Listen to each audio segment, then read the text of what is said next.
welcome back to my channel. Thank you guys so much for clicking on this video. Thank you guys so much for being here. We are in week 27 in the Bible in 52 weeks by Dr. Kimberly D Moore, and the title to week 27 is Called for a Time Such as This. That's right, guys, called for a time such as this. It's Friday night. Y'all know I'm not gonna keep you. I'm a little bit nasally, but we're gonna go ahead and get into this reading. The book of Esther is a story of a Jewish girl who was divinely called to go to King Xerxes of Persia and intercede on behalf of an entire people. The Jews were in exile, and after the king of Persia had cast his previous wife out for disobedience, Esther had become queen via a kingdom-wide beauty contest in the help of the Lord. But her cousin and father figure, Mordecai, had made an enemy of the king's advisor, Haman, because Mordecai refused to bow down to him or to anyone but God. So Haman tricked the king into decreeing that all Jews be killed. Mordecai sent word to Esther that all her people were depending on her, but she was reluctant to intercede with her husband, the king, who didn't know she was Jewish. The law said that if the king didn't request your presence, you couldn't go before him, or you might be put to death.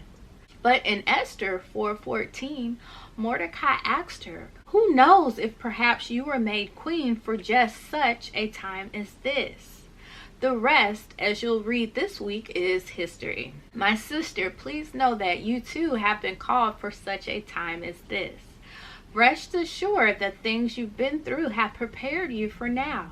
Every battle you've had to fight and every tear you've shed have been a part of your process. Just as a soldier has to go through training before going to war, you have gone through various trials that have prepared you for this time of your life. Maybe you're being called as an intercessor for your family because you have experience seeking the Lord. Or you're being called to intercede for your neighborhood, city, or state because you have a sincere desire for peace and unity to be the driving force on earth. Perhaps you're being called to pray for the school system in your region because you have been so fervent in prayer for children over the years. At a time of so much negativity, you're being called to make positivity popular again. At a time when there's so much wickedness and hatred, you're being called to show love. You're being called to help restore faith in humanity. You're being called to be an influence and an example of kindness in the world. Every juncture in your life has prepared you for such a time as this. Amen, amen, amen. It's another encouraging word from Dr. Moore in week 27. She's reminding you that this is your time. Everything that you've gone through, your ups, downs, highs and lows, goods and bads, trials and tribulations and triumphs, they have all been placed on you for this time right now. Amen. We're gonna keep this short this week, guys. I'm gonna go ahead and get into the points to ponder. Number one, what do you feel you've been called to do on the earth? Number two, have you ever felt reluctant to do something you knew you were called to do? Why? Number three, if you were assigned to pray for your neighborhood, what would be at the top of your prayer list? All right, guys, so Dr. Moore leaves us with further thoughts for the week. How exactly did Queen Esther triumph?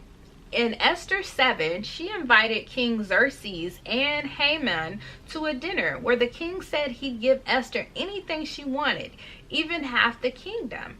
So Esther pleaded with him to spare her life and the lives of her people.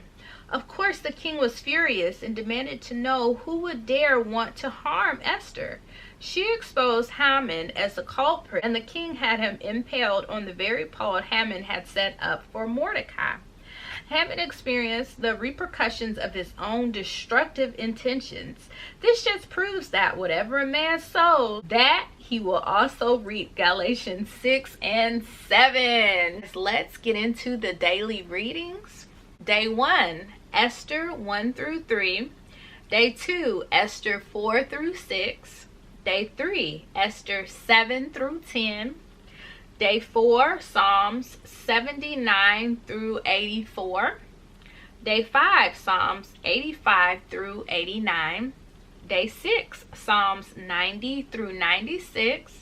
And day 7, catch up on any readings you've missed. I thank you guys for being here this week. It was a pretty quick one. I will leave all the scriptures of the week in the description box below. I hope that you guys are doing well and being blessed. I've been fighting with my allergies and sinuses all week, so I hope I wasn't too nasally during this video. I appreciate you guys for being here, and as always, I will see you guys in my next video. Y'all be blessed. Bye.